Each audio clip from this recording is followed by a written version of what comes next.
Guys, meron lang ako sasagutin na nagtanong sa akin, nag-PM sa akin, si Jay Anivan. Ito yung kanyang tanong. Hi po ma'am, kamusta po? Mama, sa follower niyo po, marami po sana akong katanungan kasi naku-curious po kasi ako.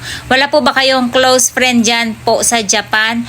Meron akong close friend, marami, kaya lang nasa malayo sila kasi nasa liblib na lugar talaga ako nanirahan kasi mas gusto ko yung relax, walang traffic, hindi masyadong mainit, malapit sa dagat, at the same time ay nakakapagtanim ako. Yun nga dahil libre lang yung farm dito na pinapahiram dito sa lugar namin. And ang tanong niya pang isa, ano po ginagawa niyo po sa excess niyo pong mga gulay? Yung mga excess na gulay na ginagawa ko ay fino-frozen ko.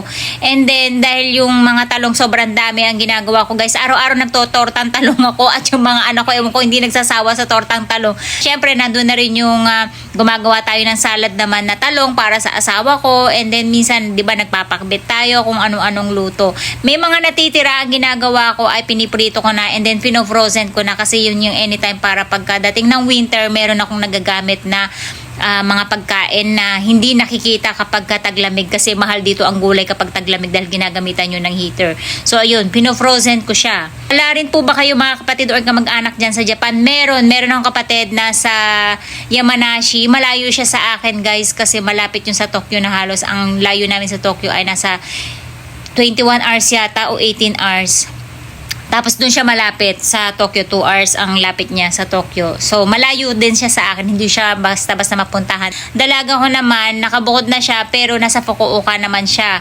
At nakabukod na siya, no. So 2 oras yung biyahe niya mula rito sa amin hanggang doon. So, hindi siya madalas makapunta dito. And then, minsan pag pumupunta kami ng asawa ko sa kanya, minsan dinadalaw namin siya. Pero minsan lang, guys, kasi napaka-busy ko talaga, kaya hindi ako basta-basta makapunta doon. Pero, pagka napunta kami ng Fukuoka, yun, nabibisita kami sa kanya.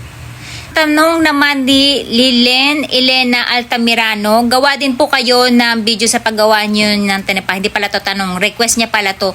Actually, meron na akong ginawa na video na yun yung nag-fishing kami ni Akar. Ay, ako lang pala. Tapos, pagka-fishing ko, ginawa ko kagad siya ng tinapa. Kaka-upload ko lang nun last week. Panoorin nyo na lang at nandun yung kanyang full video. Ang sabi naman ni Mel Astorias, nakakaingit ang kamatis. Ang daming bunga. Ako lagi nagtatanim ng kamatis, panay bulaklak lang, pero hindi nagbubunga. Paano po ba tamang gawin, madam? Based on my experience, guys, ito ay natutunan ko lang din sa aking trabaho. Ang unang-una kasing cost talaga na pagkalagas ng bulaklak ng mga kamatis ay yung sobrang init. Actually, hindi lang kamatis, lahat ng mga klase ng namumunga ay, kung mapapansin nyo, hindi nabubuo yung kanilang mga bulaklak.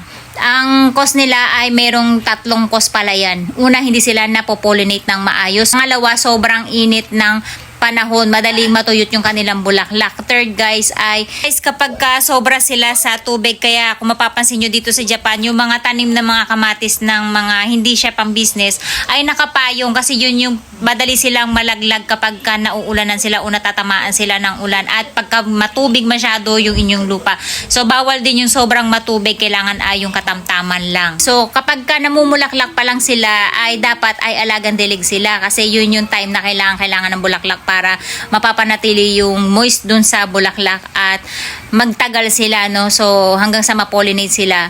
And then yung mga sanga niya, tatanggalan nyo rin siya, yung mga naganong-gano na sanga sa mga gilid niya. Yun yung para bukod sa napupunta yung nutrients dun sa mga bulaklak na magiging bunga ay madali silang makita ng mga bubuyog kapag walang masyadong mga dahon. Kaya mas madali silang mapopollinate.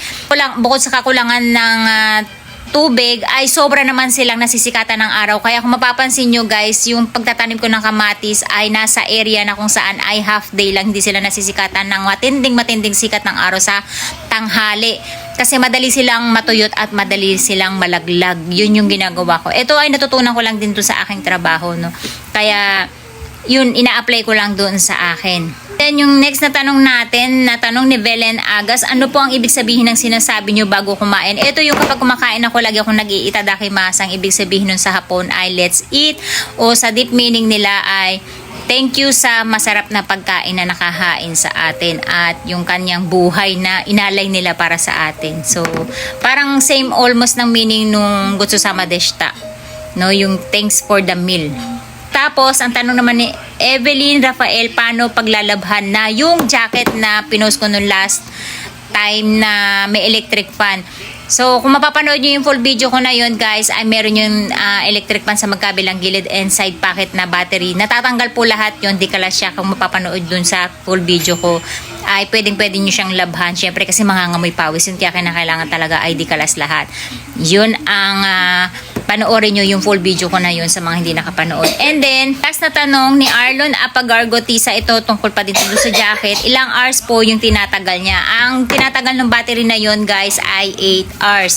Kasi merong mga mura talaga na nabibili nun. Kaya lang yung mga battery kasi depende yun sa tagal ng paggamit nyo. Yung sa akin, guys, tumatagal siya ng hanggang 8 hours. Yun yung kapag ka nasa number 2 lang kayo, 1 or 2. Pag number 3, yung kaya niyang itagal ay 7.5 hours. Yun lang yung pwede niyang itagal. Pero pag nasa number 1 kayo, kaya niyang mag-last ng hanggang 8 hours. At ang kagandahan, guys, nun, kaya mahal yung nabili ni Papa. Actually, may mura kasi tag 4,000 lang yung jacket plus may electric fan. Pumapalo yata siya ng 5,000 yen. Ang nagpamahal dun yung battery.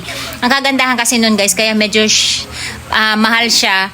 Dahil, imagine niyo naman, ay yung warranty niya 1 and 3 months. 1 year and 3 months yung kanyang warranty na kapag ka nasira, pwede nyong ibalik at papalitan nila ng bago. So, yun. Yun yung mga katanungan na nakita ko ngayon sa comment section at yung nag-PM sa akin. Kaya kung may katanungan kayo, ay itanong nyo na lang para iipunin ko na lang sa kasabay-sabay kong sasagutin. Tapos may nagpapa-shoutout sa atin si Jane, shoutout from San Miguel, Pangasinan, at si Bea Bona Salazar, pa-shoutout po from Dulag, Lingayen, Pangasinan, shoutout sa inyo. And shoutout din kay Helen Basoy sa Gunochi, shoutout din ma'am, hehehehe. And shoutout din kay Olive Cortez, shoutout po from Alamino City, Pangasinan. Napakadami nating followers sa Pangasinan. Thank you so much sa inyo, guys. At last kay Denden, nakaka-curious naman po yung mga pagkain dyan sa Japan, ma'am. Pa-shoutout po sa next video, Sweet Life TV. So, thank you so much sa inyo, guys. Lagi kong gusto magpasalamat sa inyo, sa totoo lang. Kaya lang hindi lang tayo talaga makapag-live. Dahil masyadong liblib yung lugar namin, hindi maganda yung internet natin. So, lagi nagahang. Lalo na dun sa mga nag-aabang palagi ng ating video. Pero please, huwag nyo kalimutan i-share, guys, kasi alam nyo, kapag hindi nyo na-share yung video ko, wala talaga siyang masyadong kita kasi nga hindi siya masyadong nai-spread ni Meta. Kaya malaking tulong sa akin, guys, kapag ka natulungan nyo ako na mag-share ng aking mga video. Maraming salamat sa inyo and may God bless you all.